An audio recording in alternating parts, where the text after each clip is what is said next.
मुअज़्ज़ज़ अज़ीज़ान किराम, देखती आँखों और सुनते कानों को मेरी तरफ से अस्सलामु अलैकुम। मुअज़्ज़ज़ दोस्तों, नए आने वाले तमाम अहबाब से गुजारिश है कि मेरी आज की ये वीडियो आखिर तक लाजमी देखें। एक मुअल्लिम कुरान इंतहाई नसीहत आमोज़ वाक़या बयान करते हुए कहते हैं, एक बच्चा मेरे पास आया जो मदरसे में दाखिला लेने का शदीद ख्वाहिशमंद था। मैंने उससे पूछा, बच्चे, आपको कुरान का कुछ हिस्सा ज़बानी याद है? बच्चे ने कहा, जी।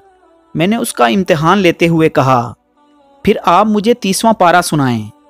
उसने मुझे 30वां पारा ज़बानी सुना दिया। मैंने पूछा, आपको सूरह मुल्क भी याद है? उसने मुझे सूरह मुल्क भी सुना दी। मुझे बड़ा ताज्जुब हुआ कि इस छोटे से बच्चे ने कमसनी के बावजूद कुरान करीम का कुछ हिस्सा हिफ्ज़ किया हुआ है। मैंने उससे सूरह नहल सुनाने को कहा तो उसे वो भी याद थी। जो वो मेरे सवालात का जवाब दे रहा था, मेरी हैरानी बढ़ती जा रही थी। मैंने सोचा कि अब इससे बड़ी सूरतों के मुतल्लक पूछते हैं। मैंने कहा, बेटा, क्या आपको सूरह बकरा भी याद है? उसने हाँ में जवाब दिया और साथ ही किसी गलती के बगैर सूरह बकरा भी ज़ुबानी सुना डाली। मैंने मुतअज्जब होकर पूछा, बच्चे, लगता है आपने पूरा कुरान हिफ्ज़ कर रखा है। उसने कहा, जी। ये सुनते ही फ़र्ते मुसर्रत से मेरी ज़ुबान से बेसाख्ता सुबहान अल्लाह, माशा अल्लाह, तबारक अल्लाह के अल्फाज अदा होना शुरू हो गए। मैंने उससे कहा, आप कल मेरे दफ्तर आ जाइएगा और साथ अपने सरपरस्त को भी लेते आइएगा।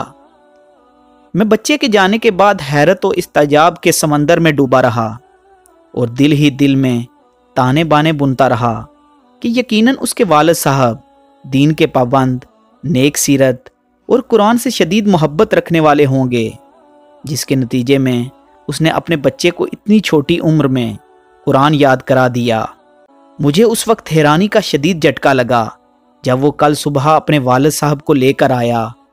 उसके वालिद साहब ज़ाहरी शक्ल सूरत से बिल्कुल भी मुतब्बे सुन्नत और पाबंद शरीयत नहीं लग रहे थे।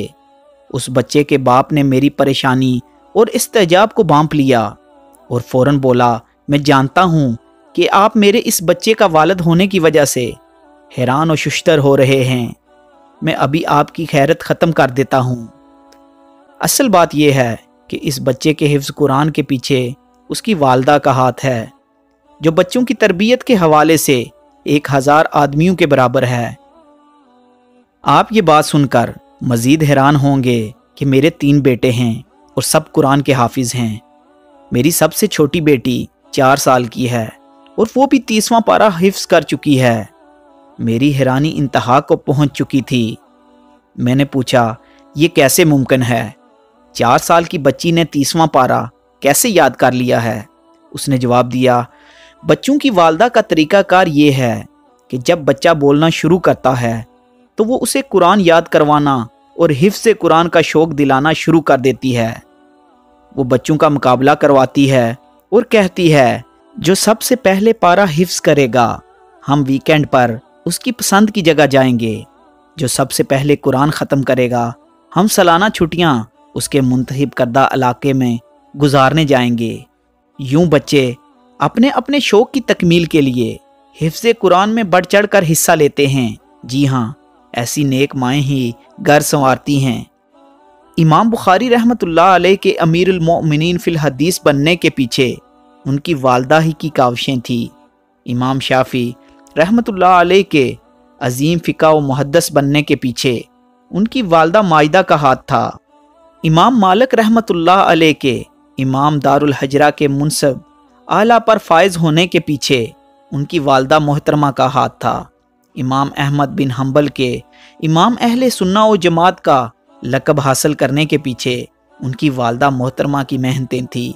याद रखिए, नेक और साले औरत निस्फ़ माशरा नहीं होती, बल्कि माशरे की बुनियाद और सतून होती है। मेरी उम्मत की माओं को माशरे को कारआमद और दीन के नूर से आरास्ता अफराद फराहम करने के लिए उम्मत बनने की ज़रूरत है। अगर माएँ उम्मत बनने का तहैया कर लें तो कौम को बामे अरूज पहुँचाने से कोई नहीं रोक सकता। معزز دوستو، امید کرتا ہوں کہ میری آج کی یہ ویڈیو آپ کو ضرور پسند آئی ہوگی۔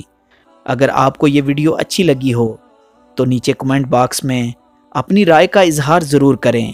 شکریہ، جزاک اللہ خیر۔